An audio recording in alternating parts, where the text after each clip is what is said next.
ஒரு நாள் சில கழுகுகள் கூட்டமா பறந்து கொண்டிருக்கும்போது, கடலின் நடுவுல இருக்கும் ஒரு பெரிய தீவ சென்று சேர்ந்துச்சு. அந்த தீவுல பார்த்தீங்கன்னா, உணவு எந்த குறையும் இல்லாம மீன்கள், தவளைகள், கடல் உயிரினங்கள்னு நிறைஞ்சு இருந்தனால, அத பார்த்த அந்த கழுகுகளுக்கு, "இது ஒரு பெரிய பொக்கிஷமான தீவு. நம்ம இங்கேயே வாழ்நாள் ஃபுல்லா இருந்துரலான்னு" யோசிச்சுச்சு. இளம் கழுகுகள்லாம் என்ன முடிவு பண்ணுச்சுன்னா, பாதுகாப்பாவும் இருக்கு, எந்த தொந்தரவும் இல்லாம இருக்கு. இங்கேயே நம்ம வாழ்நாள் முழுக்க வாழ்ந்துறணும் அப்படின்னு முடிவெடுத்துச்சு. ஆனா அந்த கூட்டத்துல ஒரு முதிய கழுகு இருந்துச்சு. அது கவனிச்சது, இது சுகமான வாழ்க்கை எல்லா கழுகையும் மெதுவாக சோம்பேறியாக்கி விட்டுருமே அப்படின்னு யோசிச்சுட்டு இருந்துச்சு.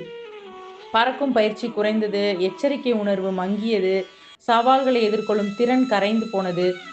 முதிய கழுகு கவலை அடைஞ்சுச்சு. ஒரு நாள் கூட்டத்த கூட்டி, "இங்க எந்த சவாலும் இல்ல. நம்ம பலவீனமாகறது உங்களுக்கு தெரியலையா? நம்ம மீண்டும் காட்டுக்கே திரும்ப போலாம் வாங்கன்னு" கூப்பிட்டுச்சு.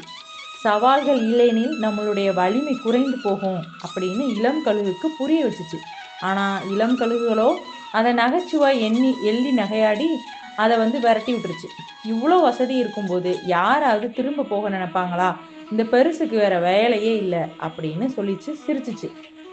சில மாதம் கழித்து அந்த முதிய கழுகு மீண்டும் அந்த தீவிற்கு சென்று அந்த கழுகெல்லாம் என்ன பண்ணுதுன்னு பார்க்கலாம் அப்படின்னு திரும்பி பார்த்தபோது எல்லா கழுகும் சடலமா இருந்துச்சாம். பல கழுகுகள் காயமடைந்து இருந்துச்சாம். தரையில் விழுந்திருந்த காயமடைந்த கழுகு பார்த்து அந்த முதிய கழுகு, "என்ன நடந்துச்சு? நான் காட்டிற்கு போனதுக்கு அப்புறம் நீங்கெல்லாம் நல்லா தானே இருந்திருப்பீங்கன்னு நம்புனேன்" அப்படின்னு சொல்லுச்சாம். அப்ப அந்த வ அ அ வலியோடு இருக்கிற அந்த கழுகு சொல்லுச்சாம், "நீங்க சென்றதுக்கு அப்புறம் நாங்க நல்லா தான் இருந்தோம். உணவுகள்லாம் சாப்பிட்டு இருந்தோம். ஆனா ஒரு நாள் ஒரு கப்பல் சிறுத்தைகள இறக்கி விட்டுட்டு போயிருச்சு. ஆரம்பத்துல எதுவும் பிரச்சனையா தோணல. ஆனா பின்னர் அந்த சிறுத்தைகள் புரிந்து கொண்டன. நாங்கள் பறக்க மறந்துவிட்டோம் என்றும், எதிர்த்து போராட வலிமை எங்கள்ட்ட இல்லைன்னு நெனச்சு, அது எங்கள வேட்டையாட ஆரம்பிச்சுருச்சு" அப்படின்னு சொல்லுச்சாம். சவால்கள் இல்லாத வாழ்க்கை பாதுகாப்பாக தோன்றலாம். ஆனால் சுகமே உங்களை பலவீனப்படுத்தும். வசதியே உங்கள் வலிமையை மறக்கச் செய்திடும். இப்ப நீங்க ஒரு வேலையில இருக்கீங்க. அந்த வேலையில அப்படியே இருந்து தங்கிவிடலாம்னு நெனச்சீங்கன்னா, உங்களோட முன்னேற்றம் நடக்குமா அங்க?